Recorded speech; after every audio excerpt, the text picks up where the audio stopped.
The following program is being brought to you on the VoiceAmerica Business Channel. For more information about our network and to check our additional show hosts and topics of interest, please visit voiceamericabusiness.com. The Voice America Talk Radio Network is the worldwide leader in live Internet talk radio.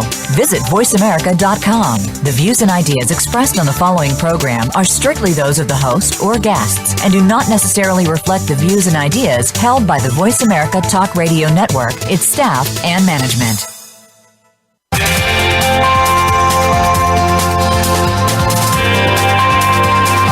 Welcome to a very refreshing hour of business talk. This is Startup Focus with Game Changers, presented by SAP. The best-run businesses run SAP. You'll hear from the innovators who know how to use game-changing technologies to shake up the status quo with big data and real-time and predictive analytics from the consumer to the enterprise. Learn how to help your organization move in exciting new directions. Here's your host, Bonnie D. Graham. Welcome, welcome, welcome. And if you want to run with the Game Changers, you are in the right place. I always say it and I always mean it because it's true. So what's the buzz today? Well, I'm not going to sing it, but I have a line from a 1965 Beatles classic. I'll just say it. Help! I need somebody. Help! Not just anybody. You all know the rest of the lyrics. So what are we talking about here? These are exciting times for businesses. Enterprises are seeing a huge change, a sea change, if you will, in technology. They're looking at augmented reality, at artificial intelligence, AI, at the Internet of Things, IoT. But not every enterprise is ready and positioned and agile and flexible enough to embrace these new technologies that they really need to incorporate into how they do business. So how do they do it? What do they do? You can't just hide behind a rock. You need to have some help. Hence the Beatles quote. And we say call on startups that are already leaders in these market segments. So, of course, we're going to be speaking with two startups today and somebody as well from SAP Startup Focus. So let me tell you who's on the panel, and then we'll get started with our opening quotes. First up in a moment, I will be welcoming Clive Pearson, the founder of Qualex, Qualex. And in a few minutes, I'll invite Clive to tell us a little bit about his company. Joining him on the panel today is Satish Gajaraju, the CTO at Sensify, Sensify, and we'll also ask Satish to tell us a little bit about his company. And rounding out the panel is Dave Katona, who was on the first episode of this season of Startup Focus with Game Changers. Dave is the Director of Market Enablement at SAP Startup Focus. So let me circle around the table back to our opening panelist. It's Clive Pearson at Qualex. Clive has sent me an interesting quote from Rob Neyer, Neyer. I've never heard of Rob, but let me tell you about him. He's a baseball writer, best known for his use of statistical analytics, or, and this is a new term to me, sabermetrics, S-A-B-E-R metrics. Interesting. He started his career working for Bill James and Stats. Then he joined ESPN as a columnist until 2011. He was a national baseball editor for SB Nation until 2014. And most interesting to me, he has 6 books, either the author or co-author, including Baseball Dynasties with Eddie Epstein, Feeding the Green Monster, Rob Neyer's Big Book of Baseball Lineups, and on and on. So here is the quote that Clive has selected from Rob Neyer. Quote, "In business, as in baseball, the question isn't whether or not you'll jump into analytics. The question is when. Do you want to ride the analytics horse to profitability or follow it with a shovel?" Well, that's a provocative quote. Clive Pearson, welcome to Game Changers. How are you? Very good. Thank you, Bonnie. Thank you for joining me. Love the quote, and thanks for introducing me, and I think a lot of our listeners, to Rob Neyer. So, number one, are you a baseball fan? And number two, tell me about how the quote applies to our topic today, please. I enjoy baseball, as I'd say most Americans do. With regards to the quote, though, it sort of, holds true if you think of the movie Moneyball, right? But the reality is, for statistics and analytics, if you're analyzing, as he did in the movie, trying to come up with the right combination of players with a certain salary cap, right? So you have to come within budget of it and put the right people together with the talents and skills they had to really put the winning team together. So that's one aspect of it. But then for us, the reality is in any business, we find ourselves looking at analytics, and that's really the focus of what Qualex is all about. But the reality for me was as true it is for baseball, it's pretty much every business has that opportunity to use analytics to their advantage, whether it's fielding the players on or understanding the fans. From a marketing perspective, it's definitely an exciting opportunity for us to be faced with all this analytical data and value that we can give to customers. But certainly, for me, it was more that it holds true for pretty much every industry, not just sports. Thank you very much, Clive. Very insightful. And I'm interested in knowing, do you agree with my comment in the opening that when an enterprise is overwhelmed or boggled or just plain not ready to shift and to say, what? All this new stuff coming down the pike? We got to get up and do something about it. Is it time to call on a startup like Qualex and like Sensify? Is that the best route to go? I would say absolutely from my side of the table, right? I think the biggest question I would have for companies is, what is it they want to do? Because you have to know where you want to be to really determine how the analytics can drive to that end goal, right? That's the bigger objective. Every business is competing for business, and how you want to distinguish yourself in the marketplace is going to be often different than your competitor.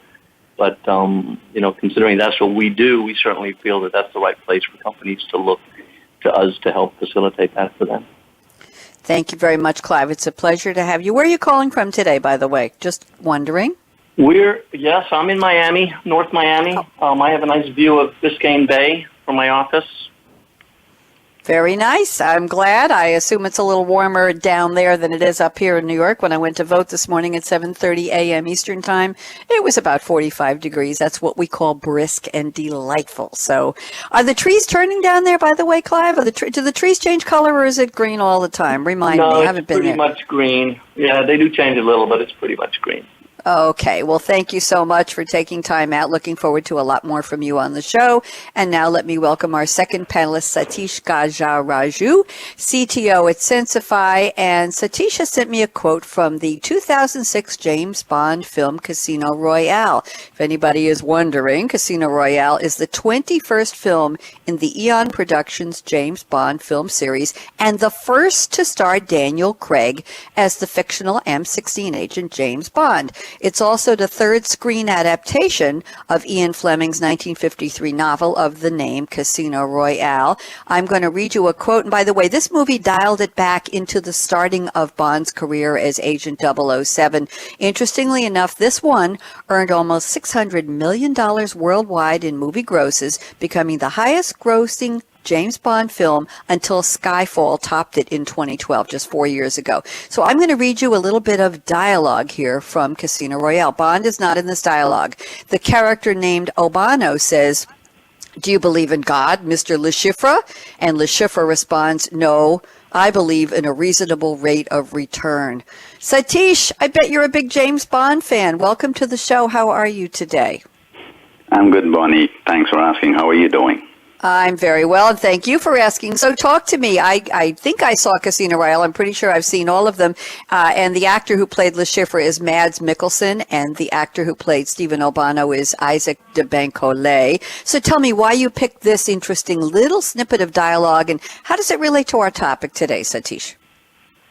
Well, for all businesses and probably for all of us, it's all about a reasonable rate of return in whatever we do.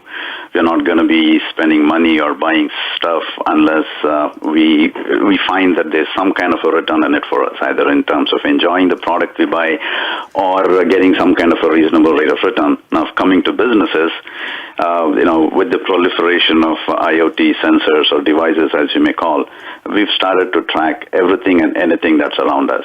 But finally, the question is, do we have to track all of these things? And finally, what is my rate of return on it? Is it worth tracking at all? That's basically, it just boils down to that. Finally, the bean counter is going to stand up and ask, what did I get for it? And that's why this quote, I think, is very interesting for any business. Now, they want to track anything and everything around it, but is it worth tracking and trying to figure out the wants versus needs for a business? That's why I came out with this quote. And, yes, I'm a big Bond fan. And a little bit about Sensify. We actually provide IoT solutions to actually track and trace inventory and fixed assets within a warehouse or anywhere in the world around the globe. In fact, right now we are even tracking inventory across the Silk Route all the way from China to Germany and giving real-time updates about in-transit cargo. So that's a little bit about what Sensify does. We've been around since 2003. We were rebranded into 2014 as Sensify, but we've got clients in the manufacturing, distribution, and hospitality verticals. Thank you very much. Nice to meet you. And Clive, we will find out about Qualex in just a minute. I'll come back to you, so not to worry. And now I'd like to welcome Dave Catone. As I said, Dave was on the opening episode of this series. By the way, this series started with us back in 2013, 2014. And shout out to Manju Bansal and now Christina Sosa at SAP Startup Focus for coming back with these great topics and very interesting panelists. So Dave Catone is back with us, and Dave sent me a quote from Steve Jobs, a little bit of background here. I don't even know if Dave knows this. Steve Jobs, 1955, regrettably left us on October 5th, 2011. I know that date by heart, Dave, because that's the day we started Game Changers Radio, October 5th, 2011, the day that Steve Jobs passed away. But Steve Jobs, interestingly enough, dated Joan Baez, who had a prior relationship with Bob Dylan, and Steve Jobs and Steve Wozniak bonded over their mutual fascination with Jobs' musical idol, Bob Dylan. And they actually collected bootleg reel-to-reel tapes of Bob Dylan's concerts. And here we are, fast forward 2016, and Bob Dylan, I think, has come out of hiding and is accepting a Nobel Prize, which is just amazing. So here is the quote out of many, many options. This is the one Dave has picked from Steve Jobs. Quote, "Sometimes when you innovate, you make mistakes. It is best to admit them quickly and get on with improving your other innovations." So there. Dave, how have you been? Just fine, Bonnie. It's great to hear your voice again and speak with you. How kind of you. Did you know that he dated Joan Baez and that he was a big fan of Dylan and she had been going out with Dylan before? Were you aware of that, Dave? I was never aware of that he actually dated Joan Baez. That's a new one, and it's quite interesting. And the bootleg reel-to-reels, boy, that sets us all back years and years. I have a feeling that Satish and Clive are way too young to remember the reel-to-reel days, but I sort of heard about it, I won't admit that I was there. So tell me about the quote, Dave. Very interesting quote. Yeah, it's interesting, and with a couple of points. One is I'm actually truly a Silicon Valley brat. I actually literally grew up in the shadow of Apple headquarters. I actually was raised in Cupertino and went to Cupertino High School down the street from Apple headquarters. And in looking at this quote, given, and I won't go into politics, but given the election, but also in having some discussions with some of my startup focus partners lately, this really gets down to, there are so many quotes to pick from Steve Jobs, but I thought this was appropriate for some of the discussions I've had with some of my startup focus partners recently, where a lot of our mutual customers really have focused on doing some innovation, and Clive had mentioned a little bit about this earlier, where folks look at this solving these business problems in a lot of different ways, and really driving to innovate internally and in different ways. As soon as you can, drive for innovation faster, when you do make those mistakes, admit them quickly, and then drive to improving on those innovations. And that's really across the board. And I look at our friends at Samsung with their, we'll call it cell phone incident.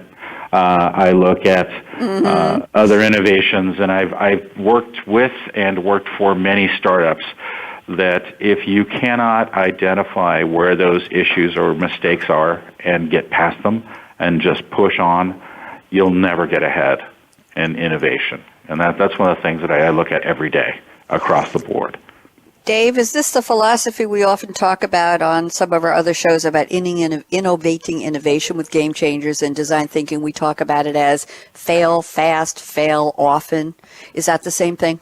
Yes, and continue to, try to fly. after that. Okay. You got it. That's what we want to do. Thank you very much. Good to have you on. You don't mind if I tweet Dave Katona says he is a Silicon Valley brat raised in Cupertino. Is that okay with you? Because I'm about to hit the post button. Is that okay? Go ahead. Absolutely. You're too kind. Let's circle around the table. Clive Pearson, before I ask you, we already know you're in Miami, before I ask you what you're drinking, because this is the portion of the show called What's in Your Cup today, why don't you tell us a little bit about your company, Qualex? Just give us the 60 or 120-second elevator pitch. What do you do? We are a software consulting company focused on predictive analytics. So we build the warehouse of information and then the models that sit on top of that and do the predictive analytics. And we pretty much service pretty much all the industries out there. We're in finance, healthcare, oil and gas, casinos, sports and entertainment. So that's a high-level perspective of what we do without getting into the weeds. Thank you very much. We do stay out of the weeds here, but nice to know. Why don't you tell us what you're drinking today right now, Clive, while you're on the radio live with us, or what you plan to drink later to celebrate whatever you're celebrating? And I'll leave that one open-ended. Go ahead, Clive. Yeah, well, I'll stick with what I have on my table here while we're doing the call. So I've got a little coffee or a lot of coffee. I've got a cappuccino with 2 shots of espresso in it. I have a cup of water. And I have a drink which was supposed to be a V8, but it is not. What it is a concoction of something, which smells a lot like somebody cut the grass, maybe some ginger, a whole bunch of other things in there. But it did not turn out to be the V8 that I was hoping for. But that's what I'm having while we have our coffee break here. Sounds like it came out of the garden. Maybe they did cut the grass it into it. definitely smells like it did. Oh, my goodness. I sometimes, Clive, ask my panelists, some of them like to have a green drink in the morning, one of those things they blend with kale and vegetables and this juice and that juice, and they feel healthy, but they say it really looks and smells rather not pleasant, not appealing, but they put a little clip on their nose and they drink it anyway. So maybe too much garden in your drink. But thank you very much, Clive. Satish, where are you calling from and what are you drinking right now or planning to drink later to celebrate? Well, I'm having a large cup of coffee to overcome the jet lag. I'm currently calling from Spain, at a city called Cordoba, a little south of Madrid. I flew in last night from Los Angeles. I'm trying to overcome the jet lag. So it's a large cup of coffee and a bottle of water right next to me here. Okay, and anything special about the coffee? Is the coffee there? Cordoba. By the way, they used to have a model of a car. It was a combination of a passenger car, Dave Katona may remember these, and passenger car with a flatbed in the back, I think, and a lot of people put a canvas cover over it. No. Cordoba was a luxury car. I am sorry. It was a beautiful luxury car because I used to have a friend who had one. I'm thinking of something else. Do you remember the Cordoba, Satish or Dave? Do you remember the Cordoba? I believe actually, Fiat makes a car that's currently being sold. It's called Cordoba as well. Fiat usually names most of their models after city names in Spain. So there's a car called Cordoba, actually, a model, a Fiat model. Yes, thank you very much. So, as I was saying, anything special about your coffee? Anything special? I asked them to make it as strong as it can be. I don't drink it blacks, but yes, I had to get a strong cup of coffee to keep myself awake. I've been awake since early morning to overcome the jet lag, and I needed some caffeine. We appreciate that very much. I don't know if you've ever heard the term high test. That's how we used to order our gasoline at the gas pump before self-service gas stations here in the U.S. And when I think of coffee straight up and as dark as can be, I say I like my coffee high test. Thank you very much. And Dave Katona, where are you today and what are you drinking? I'm in Palo Alto, California today, and I've graduated from a half-calf Keurig cup of coffee to nothing as exotic as what was mentioned earlier, but nothing other than an ice-cold Diet Coke. That sounds like that'll keep you awake. Convenient and refreshing. Yes. Is there anything better than convenient and refreshing, honestly? Dave Katona knows, I think you remember, and Clive and Satish, to both of you, they do not allow me to have caffeinated beverages on radio show days. So all I have is a cup of cool, clear water, and I have an orange straw because I'm celebrating fall. The leaves are turning, and it's magnificent here on Long Island in New York. Golds and reds and oranges, and it's just beautiful. On my way to vote, I vote in a poll about 2 blocks here from my home. I took pictures of the trees and the American flags hanging out on various street poles down the block, and the trees are just gorgeous. So I'm celebrating with an orange straw. I'll have caffeine later, though, not to worry. I have to stay awake late tonight to watch the returns. So we're talking about the startup mindset. That's been our theme this season, our continuing theme. And this part of the series is focusing today on redefining enterprise software.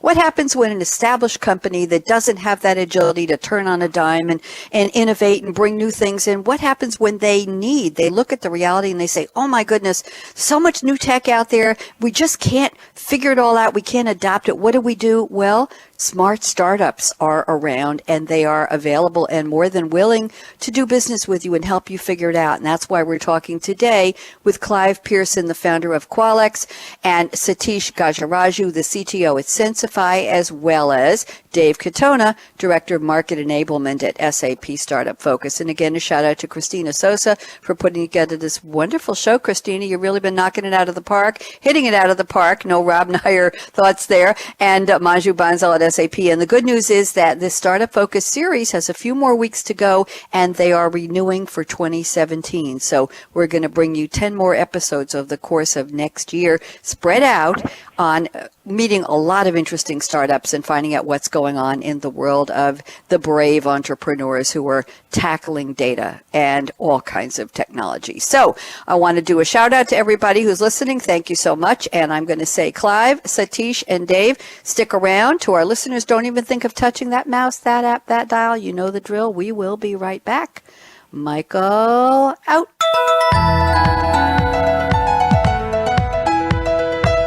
Welcome to In today's globalized world, the competition for customers and marketplace has never been fiercer. Emerging technologies, especially those like big data, can help level the playing field and enable everyone from established enterprises to nimble startups to radically change the status quo. The bottom line, if you embrace technology, you can innovate your way to success. Big data is changing the way we live our lives and do business. Learn how with Startup Focus with Game Changers, presented by SAP. Visit www.sap.com.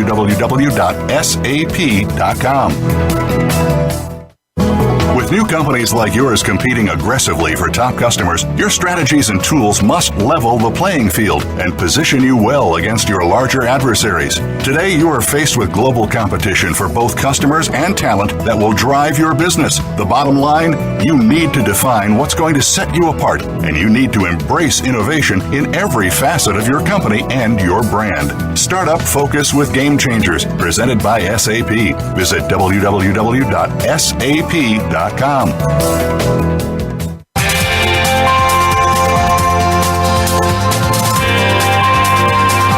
You're listening to Startup Focus with Game Changers, presented by SAP. Email your comments and questions to bonnie.d.graham@sap.com. And you're invited to tweet during and after the live show at Twitter, #SAPRADIO. Now, let's get back to Startup Focus with Game Changers. Here we are, we're back talking about the role of startups in helping to redefine enterprise software. Special panelists today are Clive Pearson at Qualex, Satish Gajaraju at Sensify, and Dave Katona at SAP Startup Focus. And let's get started with our roundtable.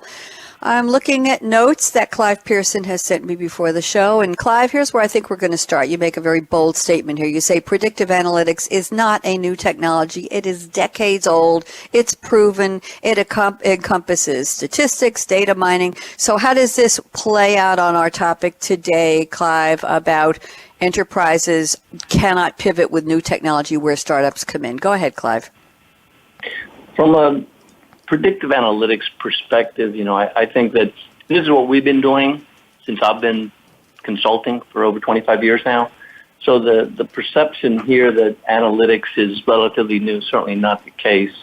When we look at basically any business decision that's been made or being made is being made on some sense of predicting.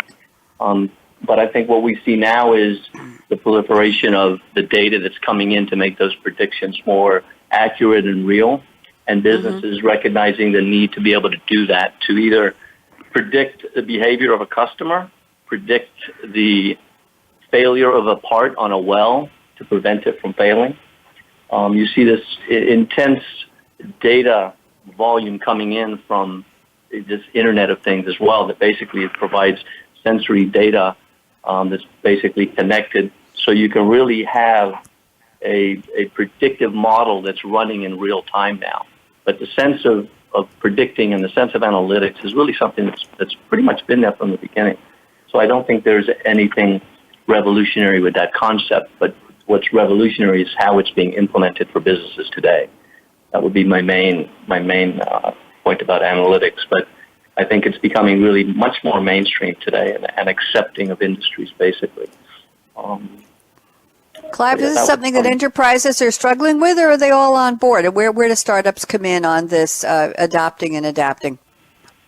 Well, I would say that they're on board in the sense that they recognize the need for it, right? But I think when we look at what Qualex is able to do, we've been building the data warehouses that facilitate the predictive analytics and the analytics that reside on top of those, right? So companies that are looking to basically drive their business from the analytic perspective, that's where the startups like Qualex would be able to come in and put the right data models in place that facilitate the aggregation of the data and the data that's providing the attributes that really drive the models.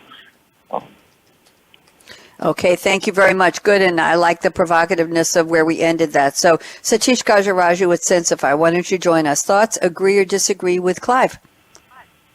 No, I totally agree with Clive. Predictive analytics has been around for ages, in some way, shape, or form. Even ERPs use it to, do resources planning, either from projecting what's the material required and such. However, one thing that's new in predictive analytics is what's called a semantic analysis, which they do. For example, I might tweet or post on my Facebook, I love it when my airlines loses my bag. You can replace the airline's name with whatever is your favorite airline. And it has to be, they try to interpret it as a sarcastic comment. So it's like a negative thing and things like that. But other than that, yes, predictive analytics is used to, predict maintenance schedules, predict, what is the load or a capacity based on the demand, and do some scheduling. So I totally agree with them. And yes, at Sensify, we have IoT solutions, and all the things that an IoT does is only generate more and more data.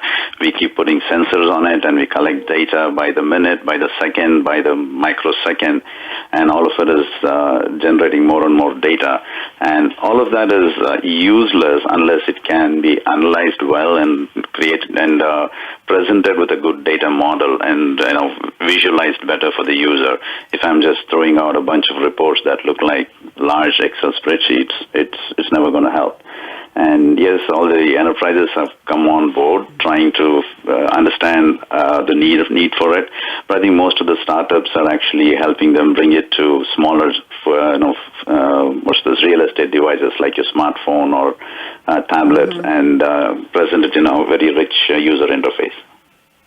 Thank you, Satish. Dave Katona, why don't you join us? Thoughts?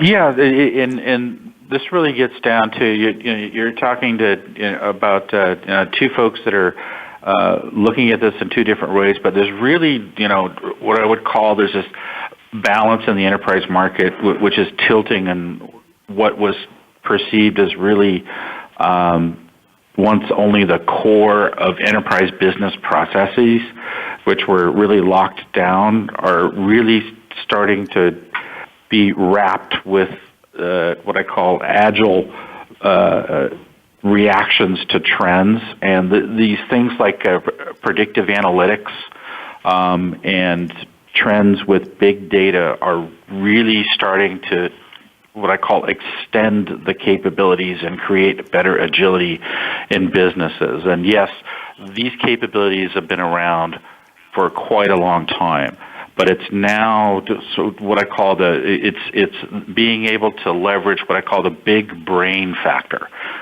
People call it big data, but it's being able to leverage that technology and create that big brain to help with whether it's predictive analytics or more agile, faster business decisions that are really driving transformation of businesses, regardless of whether you're looking at logistics and transportation, or you're looking at a lot of what Clive's business, focuses on whether it's gaming, oil and gas, healthcare, whatever pieces of business that is, all the way down to social listening. Each one of those requires that big data, predictive analytics element to it. But I see a huge, transformation in the marketplace going on today in every business that we touch from an SAP perspective. Thank you, Dave Katona. Clive Pearson, I'm going to circle around to you. Any thoughts on what your co-panelists have shared on your topic? Clive? I would just have to agree with them very cordially. Certainly would ditto a lot of what they said. So I think we're all in sync on this one. Thank you very much. That's not a bad thing at all. And let me go to Satish Gajaraju at Sensify. Let me look at some of your notes. You have a lot of interesting things here, Satish, but there's something way down in the bottom of your notes that is intriguing to me. You say it's important for businesses to prioritize what they need versus what they want. And I know your focus is on Internet of Things and tracking. So why don't you expand this for us in the context of our conversation? Where do startups come in on what does a business need? What does a business want? How do you reconcile or how do you balance? What's the deal? So, it's all about balancing what we need versus what we want. Like I said earlier, with the proliferation of sensors, they try to track everything and anything. And with the storage costs going down, we keep any amount of data stored. And with the vast amount of processing capability, just like big data and Hadoop and such, we tend to process all of this data. We can process all of this data. But again, do we want to track all of this data is a question. For example, BP is storing terabytes worth of data every minute from their oil wells because in case of another explosion, they might need to analyze it. But given this, are we over-tracking everything, resulting in an overload of information? Are we trying to, shove a pipe down the throat of our users with so much of data that they just ignore the important parts? That is something that every business has to focus on. And if you look at most of the startups, they try to focus on one small problem and figure out a good way to provide a solution. It could be a smartphone app. It could be just a widget that stays on your phone or on your desktop and gives the right information to the right people at the right time. So that's the priority. That's what all the businesses have to figure out. What do I need and what does the specific user need in order to make me run this business more efficiently. So that was the idea behind that statement I made. Prioritizing what a business needs versus what it wants. And of course, it also comes down to the investment somebody is going to make on it, and are they getting a reasonable rate of return out of that investment? Mm-hmm. Going back to one of our original opening quotes. Satish, question before I bring Dave and Clive into this part of the conversation. Question is, what's the role of the startup in helping businesses make that prioritization? For example, where does your company come into that balancing act, if you will? So we have different kinds of sensors that can be put on various things, but we have specific solutions that solve certain problems. For example, you want to figure out where your inventory is in the sea. We have a specific solution for that, and it's focused on a specific vertical. So you don't have to subscribe to everything that we offer in our solution. Just pick the ones that you want and just focus on that, make that small investment, and solve your low-hanging fruit efficiently. That's where we come in. Thank you very much. Dave Katona, thoughts about prioritizing, all that good stuff coming in, all that data flooding in, volume and velocity, all those good V's we used to talk about. So what's your thought on prioritizing? How important is it? Yeah, it gets down to really being able to ask, and this gets down to the fundamentals from the business, which is why. and what's the value. And at the start of this, really getting down to that quote of rate of return. And what, at the end of the day, what is the business value of this? Because we've got big data, we've got what I call the technical big brain, which is either collecting or processing or predicting, what's running analytics on all of this data, and it gets down to what is that business value at the end of the day. Whether it's increasing efficiency of a business process or allowing me to basically reduce costs or increase upside, what is the business impact of doing these things? And I've seen a lot of people, and this gets down to the driving innovation just for innovation's sake, at the end of the day, doesn't necessarily equate to business value. And this is where some of the fundamentals that I've seen companies go down is like, we need an IoT strategy. We need to do predictive analytics. Well, at the end of the day, ask yourselves why. And that's really, at the end of the day, what I've seen time and time again. I think companies are smarter now, where they're starting to do some more analysis, but it also gets down to some of the fundamentals of how do they go about this and how quickly can they get to that end result of providing that value. And that's where, like within Startup Focus, we tend to focus on partners that can, in fact, drive that business value faster than traditional methods and what I call the traditional partners that companies would typically look to. And that's, to me, that's what it's all about, is about that velocity of getting that value out of that solution and out of that technology. That's, to me, the most important thing in today's market.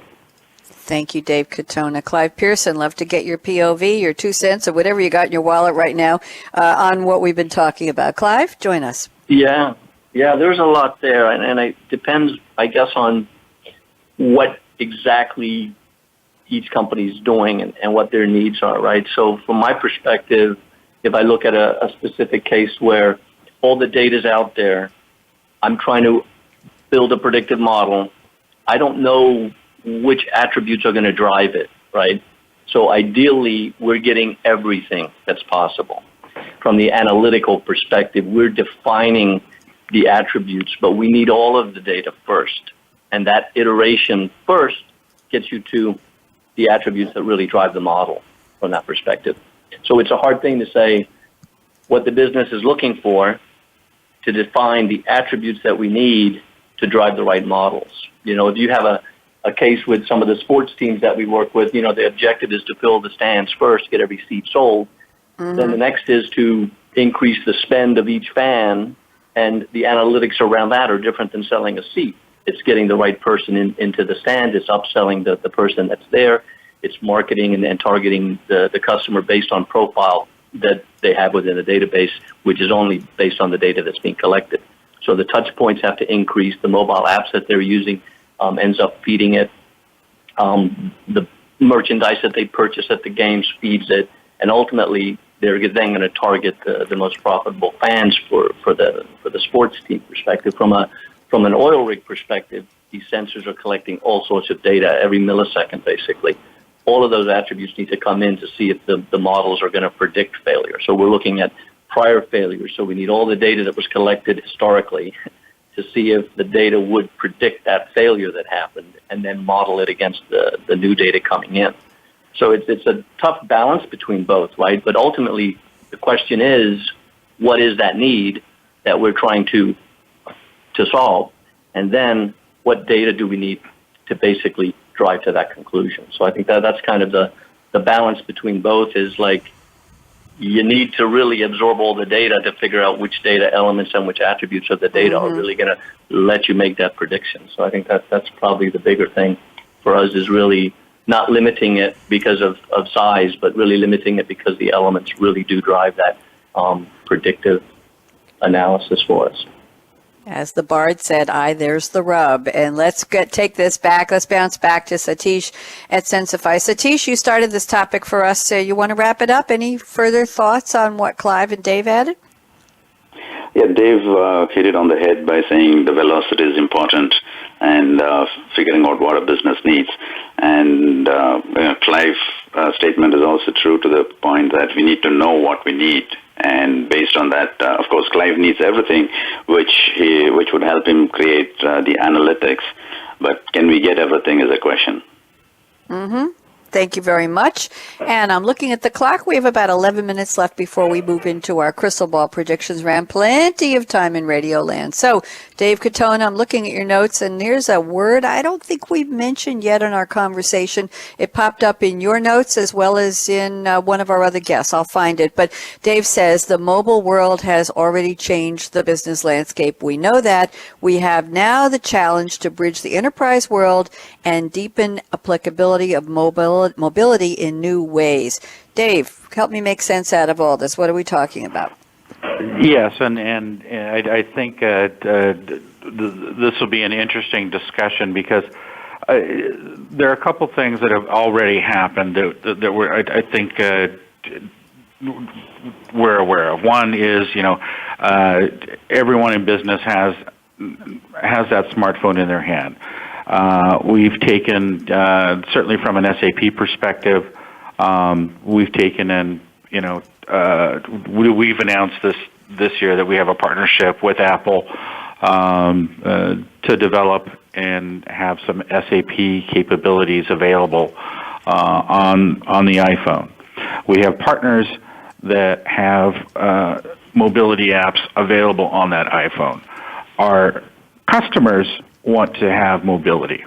However, this gets down to the fact that mobility is a known entity. Now it gets down to, at the end of the day, what is the value of that, and how do we take advantage of that capability, and applying that mobile capability in new ways. And certainly from a Sensify perspective, their business has some interesting challenges that are completely different than a Qualex perspective, because you have end users and then you have actually people moving things. And there are some real challenges in meeting the needs of those end users aligned with what I call business process enablement. And then how do we take advantage of that technology? And we talk about things like, big data, platform, predictive analytics. But at the end of the day, you've got a human holding a device in their hand, and how do I make the most efficient use of that mobile world in order to improve those business processes? And there's a challenge out there because people have leapt on this trend. And I've seen some innovations that, okay, so I can push a button and get something done, but once again, what's the value? And love to hear from everybody. And this is a hearty debate in some cases of how do we really take advantage of mobility. Thank you, Dave. Good opener. And Clive Pearson, let's circle around to you at Qualex. What are your thoughts, please, Clive? Yeah, from an operational perspective, I just think that mobility is enhanced or freed us from our desk, right? So it's given us the ability to be more productive pretty much anywhere, and that can be unfortunate, right? But I will go back to an incident I had when the iPhone first came out.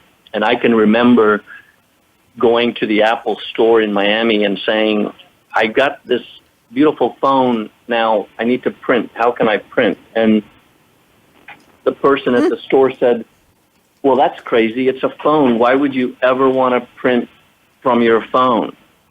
And I said, you got to be kidding me, right? So it was the lack of that thought process. Okay, something as fundamental as printing from something that you're looking at was obvious to me, and having been in technology and dealt with printer drivers and whatnot, I certainly knew it was capable and doable, but was surprised at that response from the clerk at the store.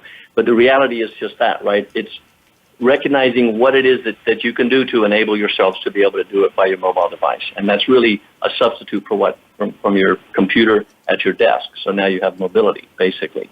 But from a Qualex perspective, we look at everything we're doing and the touch points we have. If it's a matter of, pushing a notification to a casino host that somebody's on property now because they checked in, those are all things that help facilitate that client interaction for the customer, right? So it makes the customer experience a lot better. That's just from a casino perspective.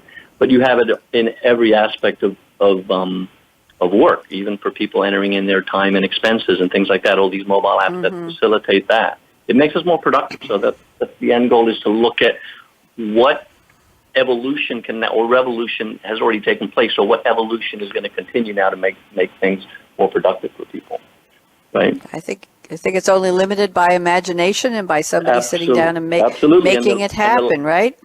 Yeah, and the lack of imagination from the Apple clerk who said that why would you want to print from your phone, maybe. But that's where the sense of it came for me, was like the first exposure from the mobile phone, from the Apple, actually from the iPhone.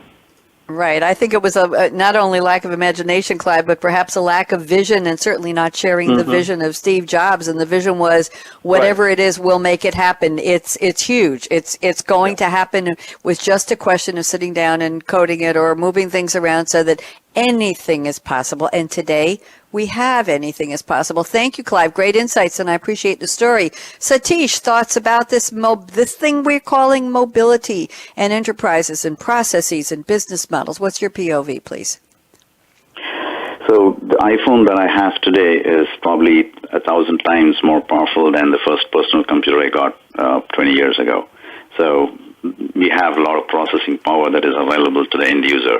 And yes, enterprises can have to take a lot of advantage from this processing power, as well as the capability to create small focused apps and make them more efficiently use the enterprise software to the small work that they would be doing or small task they've been assigned to do. So, for example, maybe approving a purchase order or approving a purchase request in terms of, let us say, inventory management would be an easier chore if I get an alert on my iPhone and I'm traveling somewhere, or maybe any kind of a smartphone. So all the enterprises and these vendors who provide software to run an enterprise have to think about getting on the mobility bandwagon. Not that they haven't, but they should figure out a way to expand their offering to the mobile world. From Sensify perspective, yes, we have to read a lot of sensors, and the good news is there are a couple of vendors who have actually come out with, say, for example, RFID readers that plug into an iPhone. Some of the Android phones already have NFC as well as UHF readers built into them, which makes the worker or the field worker more productive, or the warehouse worker more productive, and get data faster from the point of action directly to the backbone of the enterprise, and making it more, bringing them a better rate of return. So going back to that. So yeah, I think mobility is the way to go, and it is bridging the gap between the enterprise and the last mile for the user. Thank you very much. Dave, this was your topic. I have just a couple minutes till predictions. Anything you'd like to add?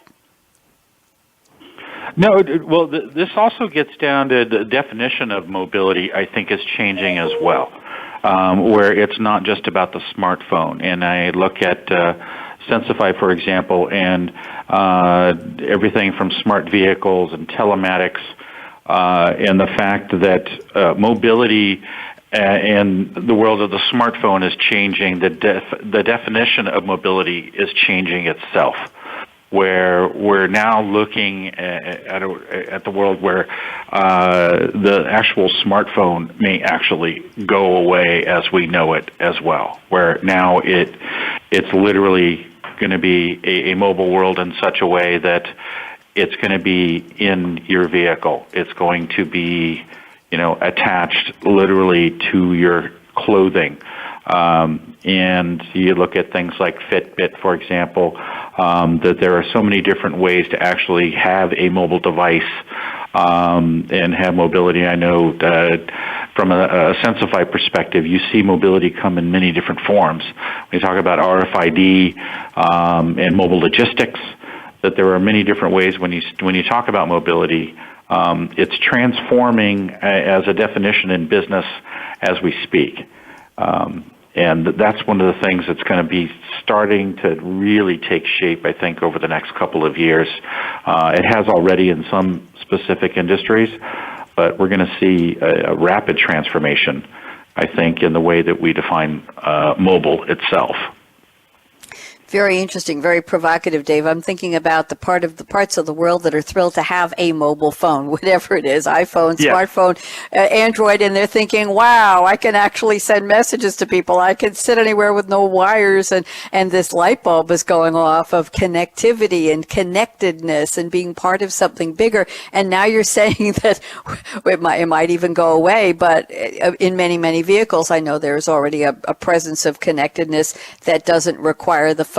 It's changing so fast. Dave, would you say in your lifetime, I don't know your age, I know mine obviously, but would you say that the pace of technological innovation is exponentially faster now that we're here at this point in time on the verge of 2017, that it's happening so fast if you blink you're going to miss something new? Any quick thoughts on that? Yeah, absolutely. And I literally, I grew up in Silicon Valley, and Moore's Law was always talked about from a semiconductor perspective, and you can see that being literally applied from a broad brush perspective in technology innovation today, where you're seeing more and more transformational technologies being introduced faster and faster in the market. And Certainly I is. can see Got to keep up with technologies. Yes, exactly. Literally, you're every time you look at every quarter, every month, you see something new and innovative and what I call potentially disruptive to the marketplace being introduced. And disruptive is a good word in that context. And that's why Dave Katona and Christina and Manju, I'm so happy to have the Startup Focus with Game Changers back in our roster of radio shows, because we need to be telling our listeners around the world what is happening and the brain power of startups and serial entrepreneurs and all of the things they are. I used the word, Clive, with you a minute ago. It wasn't just imagining, it was visioning. What's the vision? What do we need? What would make everything better? On that optimistic note, I'm going to circle back to Mr. Clive Pearson at Qualex Corporation. And Clive, I can give you 60 seconds for your prediction. So why don't you look into that crystal ball, and let's look at the year 2020, which is just about 3 years and a couple weeks away, or anything past that. What do you think will change in terms of mobility and sensors and redefining enterprise software and business models and leveraging the power of the big brain, all that good stuff? So Clive, prediction, 60 seconds. Tell me. Well, I will, but let me switch it to a prediction on elections for you that's not related to a winner or a loser, but the process, right? So the process being electronic voting. So, what we really need is electronic voting. There's no reason that we shouldn't be there in 4 years, and hopefully we will, and that will enable more of the population to vote for whatever reason, those who choose not to. But I guess making it easier for everybody through electronic voting with the technology we have today, certainly something feasible for 4 years in the future.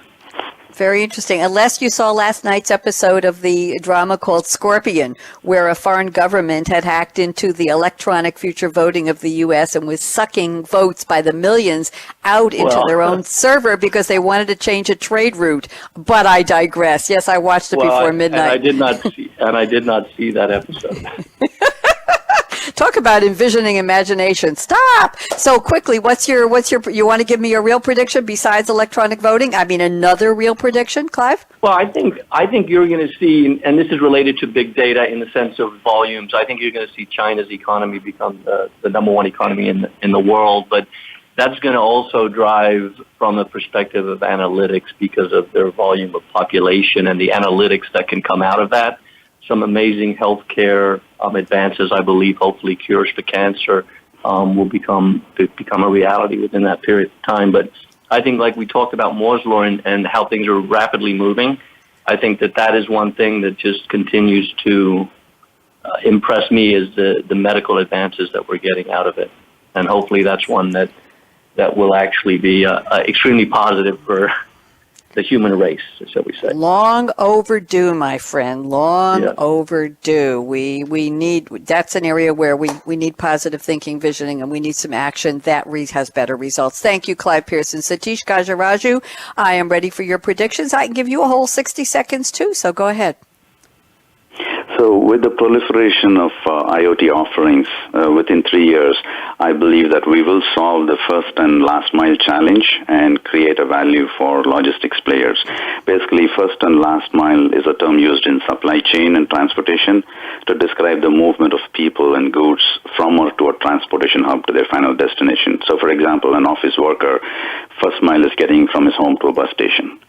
So this IoT solution to a consumer, I think, will synchronize public transit schedule, passenger occupancy, know how many passengers need a ride, and direct that many taxis or driverless cars towards the train station at the right time. So in essence, demand, capacity, and scheduling all managed effectively with IoT 3 years from now using a smartphone for the consumer.